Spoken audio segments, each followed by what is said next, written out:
Cheers ring out from the dusty barracks. In a shift from the tense atmosphere on the eve of their operation, the soldiers now laugh easily with each other as they celebrate the great victory they have won. Cheers! Golden ale flows freely and without formality of rank. The men drain glass after glass, scarcely noticing how much they are spilling in the process. Their unit had secured a miraculous victory, and this party is their reward. But they are drunk on more than ale this night. They took on an impossible mission and came back alive, and this fact alone makes their heads swim and their speech giddy. Men brag of their accomplishments in battle. They brag about the beauty of their wives. Every lip is loosened and free. Apparently, some of the soldiers even earned promotions for their valor on the mission. But inside this bright atmosphere, a single young soldier sits apart from the others, with a glum look on his face.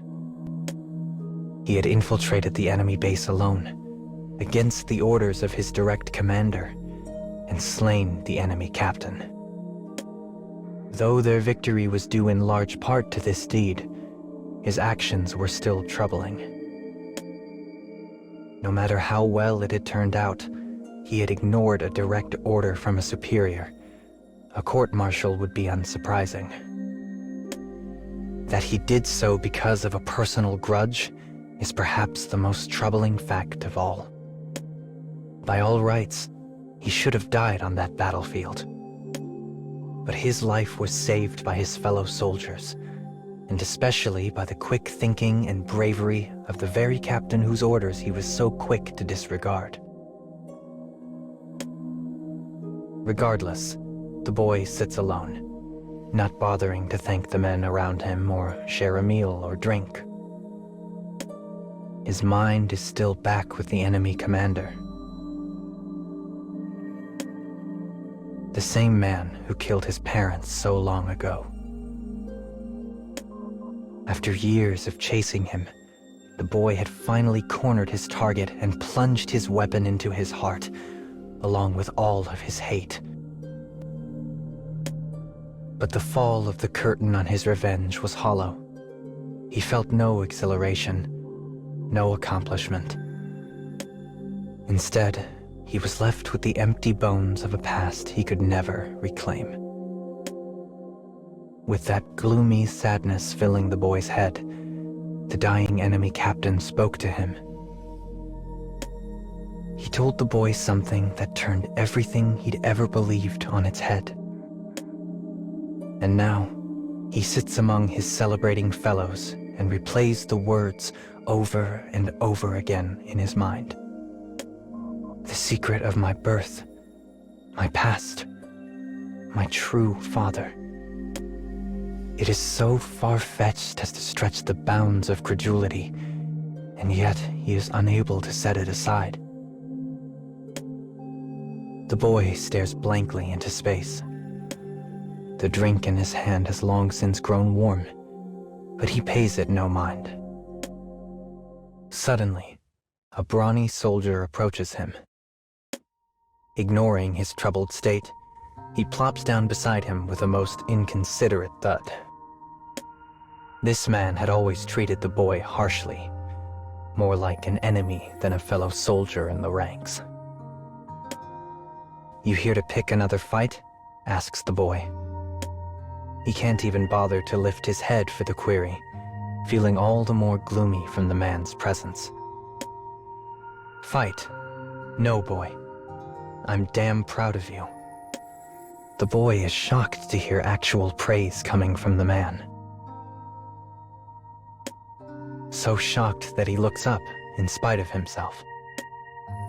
There's a slight hint of envy in the words, as if the man wishes he had the guts to disobey orders and sneak off to kill the enemy. Regardless, the boy finds the compliment embarrassing.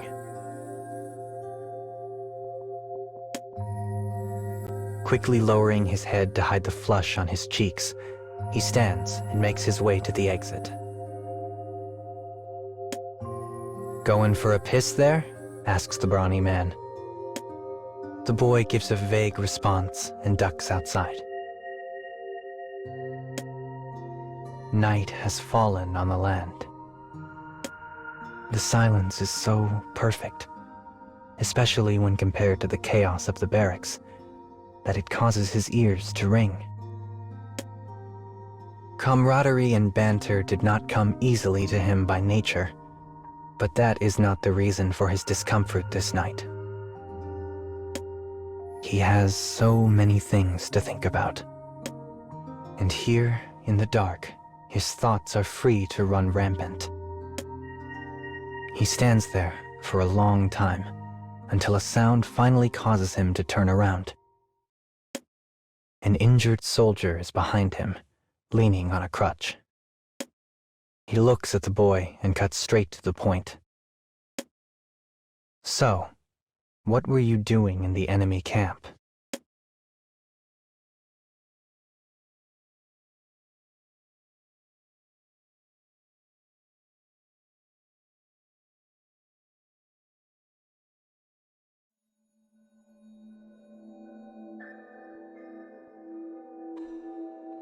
The night had deepened, the surroundings now fully dark. Faint light streams out from the windows of the barracks. The soldiers inside were still busy drinking and boasting. But here, away from all the sound and bluster, two fellow soldiers face each other in silence. The boy studies his unexpected visitor. He is young, with strong features and a shock of blonde hair. But his most noticeable characteristics are his blue eyes, which seem to shine with their own inner light. The boy usually pays no mind to the appearance of others, but even he remembered that distinguishing feature. He is one of the soldiers who received a promotion. Recalling that, the boy's puzzlement only grows. Gazing upon the soldier before him, he thinks back on the question he was asked. He asked me what I was doing in the base. We're not even particularly close, so why is he starting this conversation with me? And why did he wait until we were alone to approach me? I can't answer you unless I know why you're asking. The blue-eyed soldier stares back at him. Then, after a moment, he begins to tell his tale. We were part of the operation. My squad arrived at the camp after you killed the commander. The enemy was in total disarray, and we were able to dispatch the stragglers with relative ease. Once that was done, we searched their camp. And guess what I found? A confidential file marked with the crest of our army. Naturally, I was curious how this ended up in enemy hands, so I picked it up to take a closer look. But before I could open it, someone attacked me from behind and knocked me unconscious. When I woke up, the file was gone. But here's the thing. We neutralized the enemy soldiers, every last one of them. So who the hell attacked me? The boy starts. Are you saying I attacked you? The other soldier locks his blue eyes on the boy. That's my guess, yeah. I mean, you disobeyed orders, right? Infiltrated the camp and killed the commander all by your lonesome? Even you have to admit that's suspicious. So I'll ask you again. What were you doing in the enemy base? When the boy finally speaks again, he chooses his words carefully. He tells the blue-eyed soldier how his parents had been killed when he was young. How the killer was the enemy commander. How he became a soldier specifically to find that man and end his life. And how he didn't care if he would end up court-martialed, because his revenge would be worth any price. The blue-eyed soldier remains silent. It's as if he's trying to discern the truth in the boy's words. Silence settles between the two soldiers. In the quiet, the boy thinks about his comrade's story. He found one of our confidential files in the enemy base. But before he could read it, someone attacked him and stole it. Someone from our army. Is that file related to what the enemy commander told me? Does it relate to our country's past? And does it hold the answers I need? After a bit, the blue-eyed soldier nods and turns away, apparently satisfied that the boy is innocent. "Wait," cries the boy.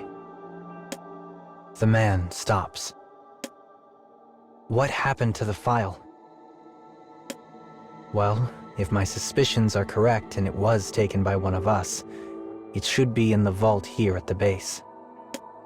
He then turns back to the boy and adds, "But don't go getting any stupid ideas.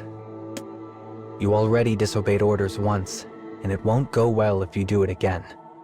So just keep your head down, okay?"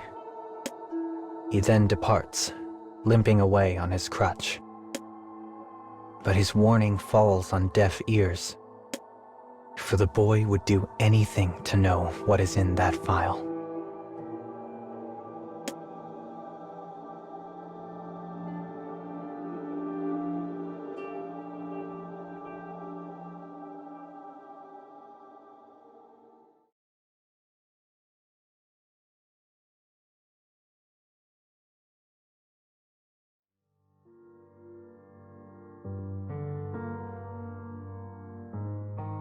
Why did he tell me that story in the first place?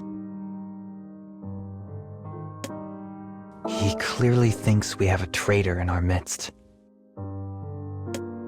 He made contact in hopes of finding out who it is, so maybe we can form a partnership and...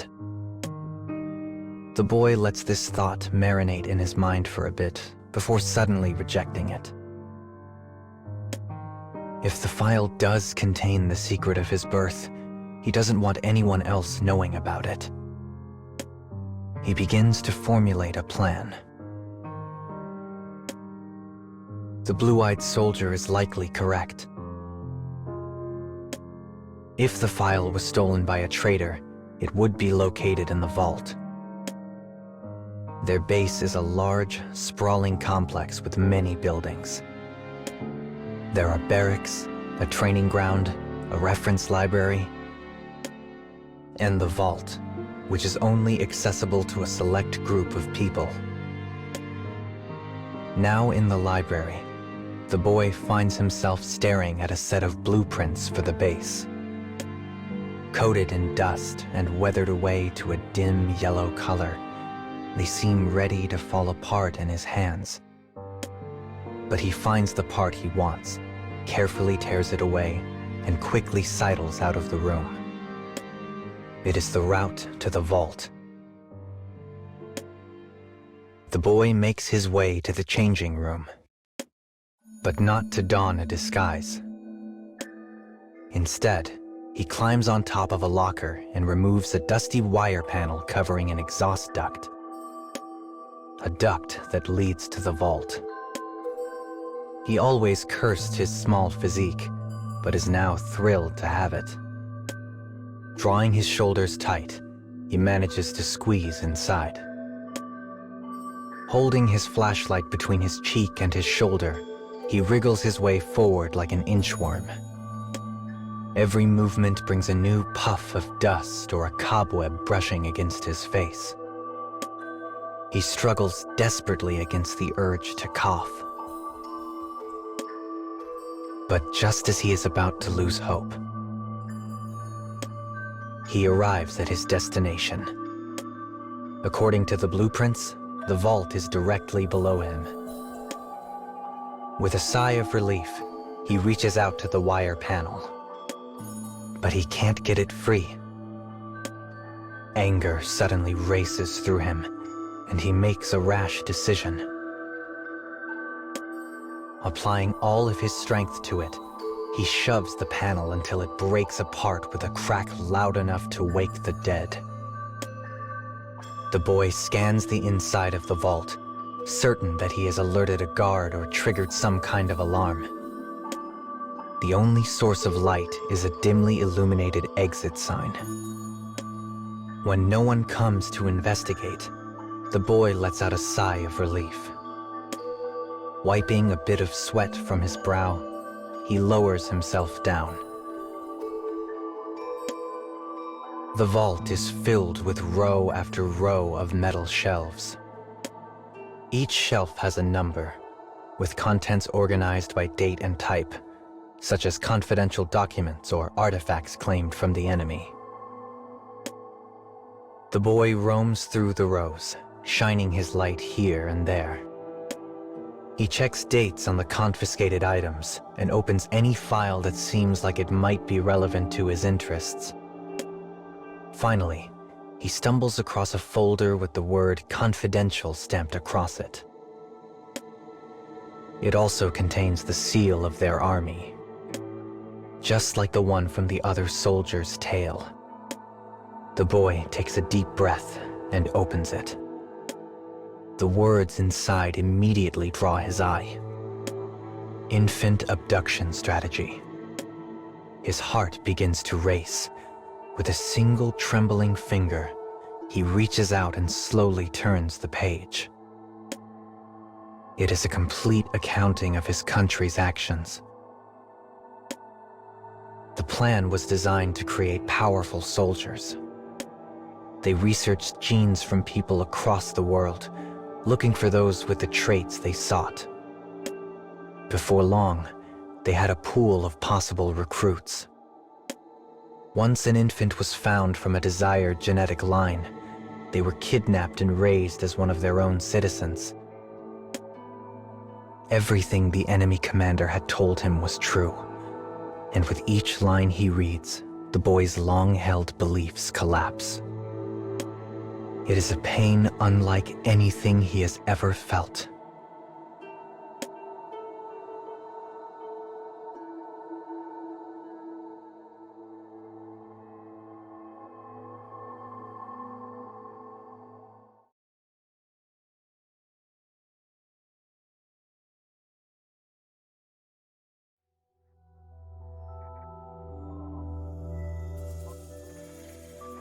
Here, in the darkest part of his nation, the boy has uncovered the harshest of truths.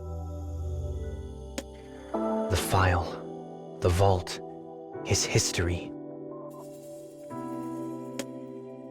The infant abduction strategy. The words of his hated enemy. The words on the page. It was all coming together. His head reels. His chest tightens. He feels like he is about to faint. But he does not. More precisely, he will not. Because he had to avoid the blade of the knife that is racing up behind him. Perhaps it is the boy's natural instincts that warn him. Perhaps the superior genes that were mentioned in the file. Regardless, he twists his head to the side and narrowly avoids having it separated from his shoulders. The weapon is a military-issue combat knife. His attacker is a man in a mask. A thin ribbon of blood oozes down his neck where the knife had brushed it. Though the boy does not understand what is happening, his training takes over and he readies himself for a fight. His attacker had hoped to kill the boy from behind, which meant his plan was already falling apart. Taking advantage of this brief lapse, the boy twists to the side and spins around to face his attacker. He he grabs his arm by the elbow and wrist, locking it in place. Then he shoves the man into a nearby wall and tears off his mask to reveal a pair of beautiful blue eyes. The boy is stunned for the briefest of moments, but it is enough. The attacker twists his arm from the boy's grasp and backs away from him. "Well, that was damn unlucky," says the man. "Or maybe you're just better than I thought. Also, I thought I told you not to get any stupid ideas." It was true. The man had given him a warning. But the boy had ignored it, and now they were facing off once more. This time, there would be no talk, no parley. Instead, only one of them would leave the vault alive. The blue-eyed soldier snarls at the boy. It is a sound of anger, sadness, and indecision. "Do you think I wanted to do this? You think I wanted to stab a fellow soldier in the back?" The blue-eyed man then tells the boy a shocking truth. The chatter at the party about the blue-eyed guy being promoted was based on a lie. He had actually been transferred to the National Intelligence Corps. There, he was ordered to feign injury while eliminating anyone who might threaten state secrets. One of those targets was the boy, who had attracted attention when he ignored orders and entered the enemy camp alone. His superiors ordered him to test the boy by revealing confidential information in order to see where his true loyalties lay. "God damn it," breathes the man when his tale is done. "God damn it." His emotions take hold, and he lunges at the boy. But the younger soldier calmly dodges the blow and takes a couple of steps back, waiting for an opportunity to deploy the small knife he has hidden on his person. "You came here expecting prey," thinks the boy. "But in the end, I am the one hunting you." The man screams and lunges at the boy again, but the attack is sloppy and easily dodged. As his foe lumbers past, the boy pulls his knife from its sheath and draws it across the man's throat. The blue-eyed man falls to his knees, gasping. He presses his hands against his throat, but the blood simply courses through his fingers. As his heartbeat slows, he leans against a wall and slowly slumps to the floor. The light in his beautiful blue eyes dims. The boy gazes into them quietly. He does so for a very long time. When he finally comes back to reality, the man is no longer breathing.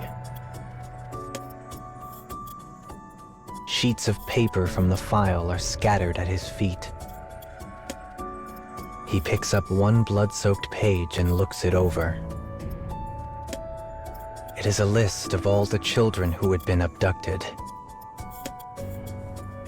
The plan had been in place for some time, long enough that many of his superiors and fellow soldiers were likely victims of it.